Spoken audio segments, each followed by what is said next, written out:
থেকে 25 সেপ্টেম্বর আমাদের দেশে party Congress, CPI party Congress অনুষ্ঠিত হতে চলেছে পাঞ্জাবের চণ্ডীগড়। সেই পার্টি কংগ্রেস, সেই মহাসম্মেলনকে সামনে রেখে আমাদের দেশের বিভিন্ন রাজ্যে যেখানে আমাদের সংগঠন আছে, বিশেষ করে 28 থেকে 32টা রাজ্যে রাজ্য সম্মেলন অনুষ্ঠিত হতে যাচ্ছে। তারই অঙ্গ হিসাবে আমাদের রাজ্যেও আগামী জুলাই মাসে 13-14 তারিখ আমাদের রাজ্য সম্মেলন অনুষ্ঠিত হবে, 23তম রাজ্য সম্মেলন। সেই 23তম রাজ্য সম্মেলনকে সামনে রেখে আমাদের বিভিন্ন মহকুমায় যেখানে আমাদের সংগঠন আছে এখানে আমরা সম্মেলন করতে যাচ্ছি এবং এর আগে আমরা অঞ্চল এবং শাখা সম্মেলনগুলি অনুষ্ঠিত করেছি। তারই অঙ্গ হিসাবে আজকে আমরা এখানে সদর বিভাগের 11তম সম্মেলন করতে যাচ্ছি।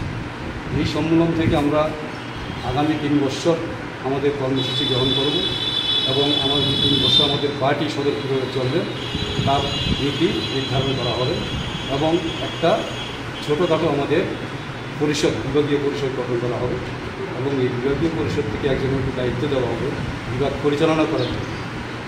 এটার উপর ভিত্তি করে আজকে আমরা এখানে সম্মেলন করতে যাচ্ছি। আপনার পরিচয়টা? সিপিআই